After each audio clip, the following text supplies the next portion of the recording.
Maqaa Abbaa kan Ilmaa kan Hafuura Qulqulluu Waaqa tokkotti ni amanna. Ameen. Kabajamtootaa fi jaalatamtoota hordoftoota chaayinaalii dhangaa lubbuu ijoolleen tawaahidoo biyya keessa salas kan jirtan hundumti keessan bakkaaf lafa jirtanitti nageenyi Waaqayyo araarsummaan giftii keenya durboomaadha. Eegumsi ergamootaaf kadhannaan qulqulloota isiniif haa baay'atu. Akkam jirtu ani nagaa kiyya galannii fi ulfinni Waaqayyoodhaaf haa ta'u. Biyya lafaa irratti gaarummaan nuti hojjennu samii irratti mindaa ta'ee nu kaffalama. Kanaafuu waan gaarii hojjennu chaayinaalii dhangaa lubbuu kan keessan ishee subscribe like gochuudhaan hordofaa isiniin jecha guyyaa har'aa kana dhimmi qophii keenya irratti kan xiyyeeffatu gaafii shakkitootaaf deebii deebisu ta'a. Gaafii fi deebii shakkitoota waliin taasifamaa ture hanga kutaa salgaffaatti karaa WhatsApptiin kan dhiyaachaa tureef deebii deebisaa turuun koo yaadatama. Kutaa kurnaffaa kana keessatti immoo dhimma amma irra jirru waa'ee tsoomiidhaan wal qabsiisnee gaafii shakkitoonni kaasaniif deebii guutuu ni ilaalla. Hanga xumura sagantaa kootti na hordofaa. Egaatii tsoomii jechuun maal jechuudha? Maal tsoomna? Maal laganna? Maaliif tsoomna?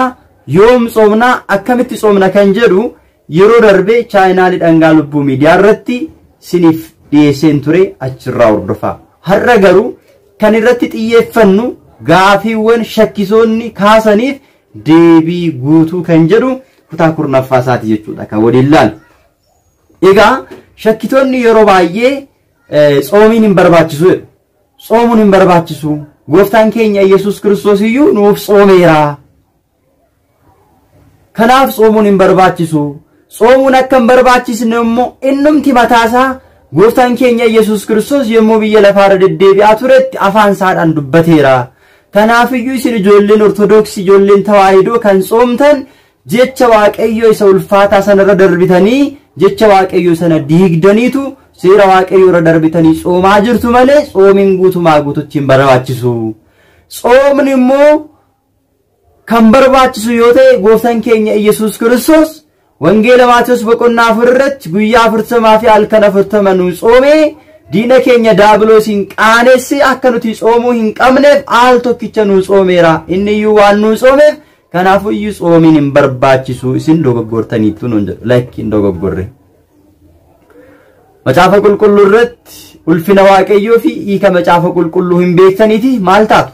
Irraa kaattu, irraa fiigdu, hin kuftu jedha. Wangeela Maatiyos boqonnaa 22 lakkoofsa 29 irratti.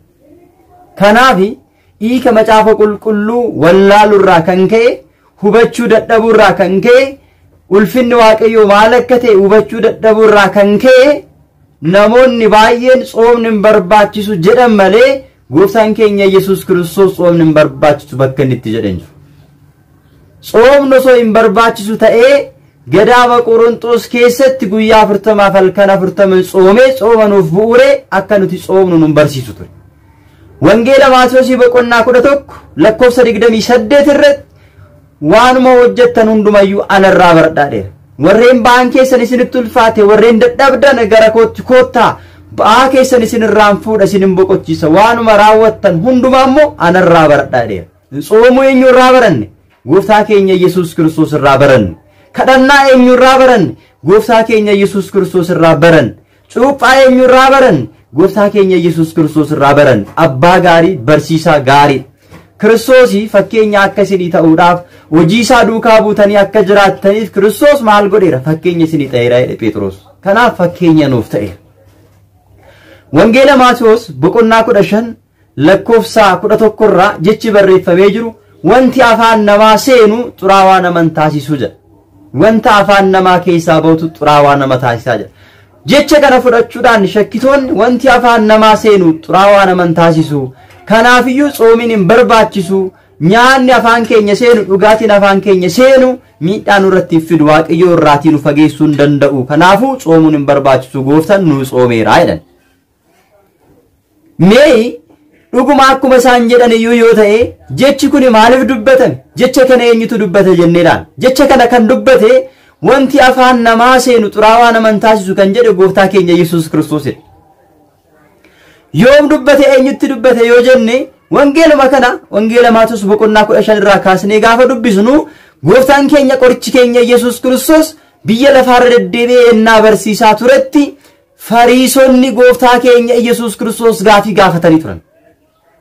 Gaafiin isaan gaafatan yaa gooftaa bartoonni kee maaliif seera abbaa keenya irra darbu? Muka abbaan keenya dhaabeerra maaliif darbu? Seera sana maaliif cabsu?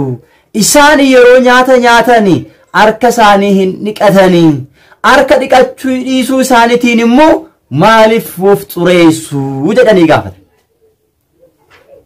Gooftaan keenya Yesuus Kiristoos immoo gaafii isaan gaafataniif deebii isaa wangeela Maatewos boqonnaa 15 lakkoofsa 11 irratti dhufee wanti afaan namaa seenu xuraawaa nama taasisu jedheen. Wanta afaan namaa keessaa ba'u xuraawaa nama taasisa jedheen.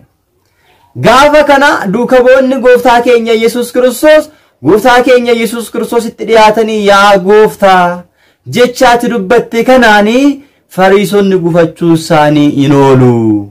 Wanti afaan namaa seenu xuraawaa nama taasisu, kan afaan namaa keessaa ba'u xuraawaa nama taasisa jechuu kanaan gufachuu isaanii hin oolu.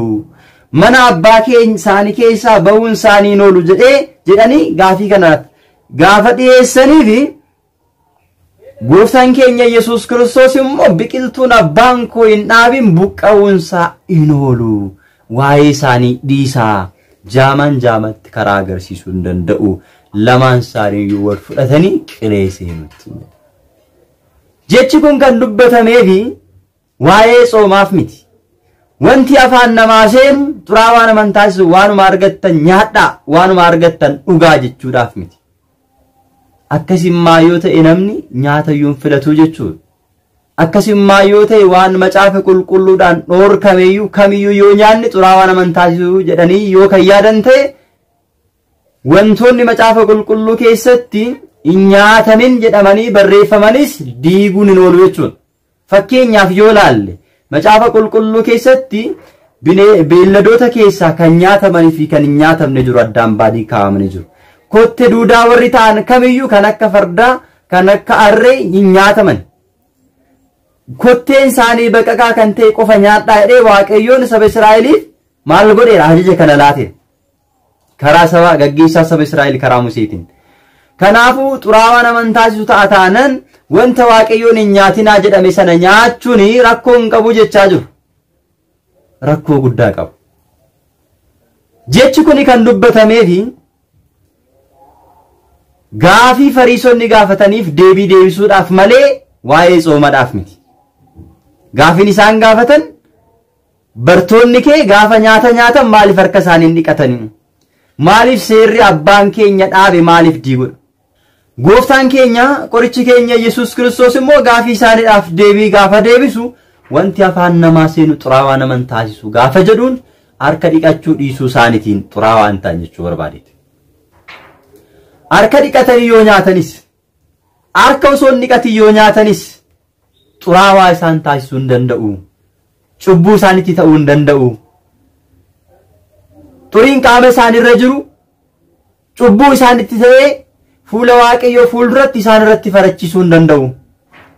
Mootummaa Waaqayyoo akka isaan hin dhaalle, akka isaan hin galle isaan gochuu hin danda'u. Xuraawaa kan nama taasisu sadarkaa kanatti miti.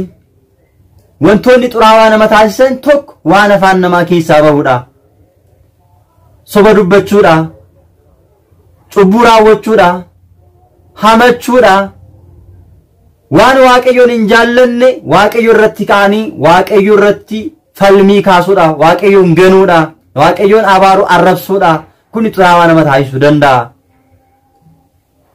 Namni nama irratti yoo yaada kaase, falmii yoo kaase dhiifama argata. Namni hafuura qulqulluu irratti garuu mormii kaasu dhiifama argatu. Akkuma jedhamee barreeffame xuraawaa kan isa taasisu isa kanadha. Malee waan harka hin dhiqatiniif waan nyaataniif xuraawaa ta'uu hin danda'ani jechuu barbaadeeti malee waanuma argatan yoo nyaatan yoo soomuu baatan xuraawaan ta'uu hin danda'an jechuu isaa miti. Wanti afaan namaa seenu xuraawaa nama taasisa moo taasisuu hin danda'u? In taasisa. Nama isa jalqabaa, abbaa isa jalqabaa Addaamiin kan xuraawaa isa taasise nyaata inni nyaate gara afaan isaatti seene.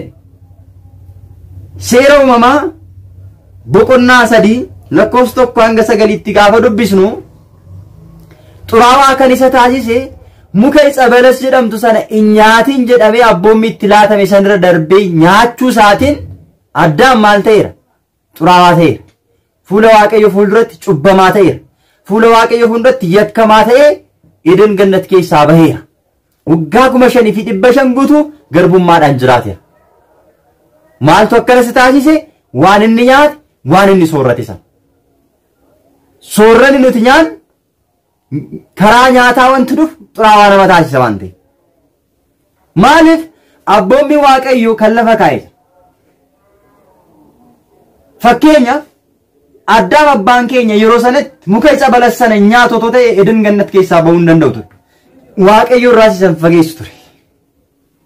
Nyaachuu isaadhaan garuu waan Waaqayyo isa abboome sana dhiisee kan Waaqayyo isa abboomne yookiin immoo kan Waaqayyo dhiisi isaan jedhe sana dhiisuu dadhabuu isaatiin xuraawaa isa taasise. Fakkeenyaaf seera uumamaa boqonnaa 25 lakkoofsa 27 irraa kaasnee gaafa dubbisnu Esaawu hangafummaa isaa kan dhabe nyaatan. Seenaa isaa sirriitti dubbisa. Yaaqoob obboleessi isaa nyaata Esaawudhaaf laatee kennee eebba abbaa isaa irraatii fudhate.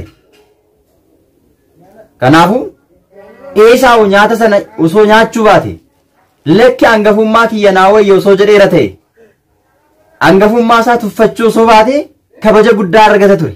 Ulfina guddaa argata ture. Ulfina akka dhabu kan isa taasise. Hangafummaan kiyya maal laagooti na fayyadu jedhee hangafummaa isaa dabarsee ittoo misiraadhaan waan gurgureef. Waan geeddareef. Kanatu xuraawaa isa taasise. Kanatu hangafummaa isa dhoorke. Kanatu obboleessa isaa irratti Yaaqoob irratti akka inni ka'u akka isa ajjeesuudhaaf isa barbaadu isa taasise. Gara cubbuutti isa geesse. Maaltu? Nyaanni. Kanaafuu nyaanni xuraawaa nama ni taasisa. Shakkitoonni Iyesuus Kiristoos nuuf tsoomeera warra jedhaniif immoo jechuudha. Iyesuus Kiristoos isiniif tsoomeera. Iyesuus Kiristoos tsoomni hin barbaachisu kan jedhu osoo ta'ee macaafa qulqulluu irratti Fariisotaa fi deebii akkana jedhu hin deebisu ture. Yeroo tokko asuma wangeela Maarqos boqonnaa 2 lakkoofsa 18 hanga 19 hanga xumuraatti gaafa dubbisnu ammas Fariisonni gara gooftaa keenya Iyesuus Kiristoositti dhiyaatanii gaafii gaafatani. Bartoonni Yohaannis Cuuphaa ni tsoomu. Bartoonni kee duuka bu'oonni kee garuu maaliif tsoomne jedhanii gaafatan. Gaafa kana dhirsi misirroo bira amma jirutti misirrittiin ni gadditi. Dhirsi misirroo bira hin jiru taanaan garuu gadduu dandeessi jedhee deebiseef. Kanaafuu amma dhirsi misirroo bira jirutti gaddi hin jiru. Isaan booddee garuu gadduun ni danda'ama. Amma nan addunyaa kanarratti isaan faana jirutti gadda hin qabanii, dhiphina hin qabanii.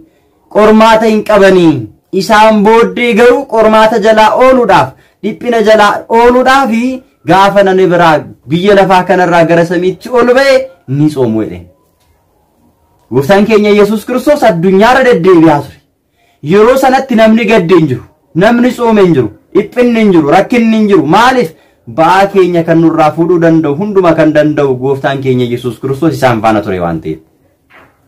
Gara mirga abbaa isaatti gara samiitti gaafa ol ba'u garuu hafuuraan yoo nu bira jiraateyyuu nuti namni foonii dadhabaan cubbuutti kufna waan ta'eef yeroo sana immoo cubbuu keenya irraa qulqullaa'uudhaaf Waaqayyoon gammachiisuudhaaf ofii keenya gaddinee waa'ee cubbuu keenyaa yaannee lubatti of himannee qulqulloofnee gara Waaqayyootti deebi'uudhaan Waaqayyo irraa eebba argachuudhaaf diina keenya mo'achuudhaaf maal goonu isaan booda ni tsoomna jechuudha. Kanaafidha gooftaan keenya Iyesuus Kiristoos duuka bu'oonni isaa addunyaarra yemmuu deebi'ee barsiisaa turetti gaafa samiitti ol ba'u ኃይል እስከምታገኙ ድረስ ኃይል እስከምትለብሱ ድረስ በኢየሩሳሌም ከተማ ቆዩ ኡምና አርያሚዳ አንገውፈተኒት ኬና አንጋርገለት አርገተኒት ማልታ ኢየሩሳሌም ኬስ ቱራይዴ ኢየሩሳሌም ጀቹም መነ ቁልቁሉማ ዋቀዮ ሁምኒ ዋቀዮ አፉር ቁልቁሉም ኬና አፉር ቁልቁሉ እርገሳኔ ፍላተሜ ከሌስ ሱዳቶ ተከንታን ጭማኒ አዱኛቲ ባኒ ወንጌል ለለው የገለን ከናፉ ጋፈስም ብራዴኔ አማገድን ጅሩ የሮሰና ገዱ ጾሙን ኒደንዳ አመጀ ጎፍታን ኬኛ ኢየሱስ ክርስቶስ ኢሳኒፍ ዴቢሴ ማሊፍ ይወጀን ጾሚዳኒ አፉራ ማንጅፈቹ ደንደኛ ዋንቴ ወንጌል ማቴዎስ በቁና ቁጥር በዲግደሚ ተቆረት አፉራ ከከና ከነ ባሱን ከንደንዳሙ ጾሚ ፊ ከደና ደመሌ እንደንዳሙ ጀደ ጎፍታን ኬኛ ኢየሱስ ክርስቶስ ማልጎሬ አከ ጾሙ Soomii keenyaan immoo soomuu keenyaan immoo humna hafuurotaa immoo akka injifachuu dandeenyu nutti hima waan ta'eef. Dabalataan immoo gaafa soomnu akkamittiin soomuu akka qabnu nutti hima. Wangeela Maatewos boqonnaa 6 lakkoofsa 16 kaasnee gaafa dubbisu isin yeroodhuma soomtanillee akka warra of agarsiistotaa hin ta'inaa. Mataa keessan dhiqadhaa, fuula keessan dibadhaa. Soomuu keessan eenyumtillee akka isin irratti hin beekne. Waaqayyoon abbaa keessan isa iddoo dhoksaa jirutti qofa haa mul'atu. Gaarummaan keessan, arjummaan keessan, soomni keessan, kadhannaan keessan Waaqayyo fuulduratti qofa haa ifu. Warreen of agarsiisuudhaaf jedhanii karaa gubbaa irratti ba'anii sagadan hin soomna jedhan ni jiru. Isaan garuu gatii isaanii argataniiru. Isin garuu akkas hin ta'inaa jedhe. Kanaafiyyuu osoo soomni hin barbaachisu ta'ee akkas nuun hin jedhu ture.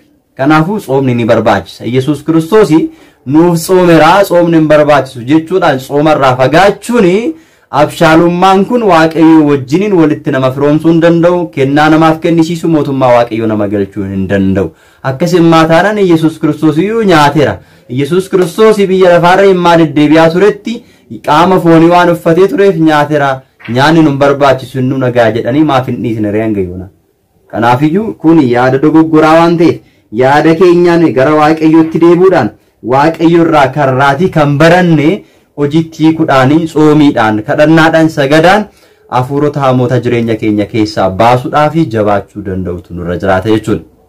Kiristoos anarraa baradhaa akkuma jedhe Wangeela Maatewos boqonnaa 11 lakkoofsa 29 irratti isarraa barannee sooma isarraa barannee sagada isarraa barannee kadhannaa isarraa barannee arjummaa fi gaarummaa jaalala isarraa barannee waan isarraa baranne kana hojiitti hiikuudhaan Waaqayyo wajjiniin jiraachuun barbaachisaadha.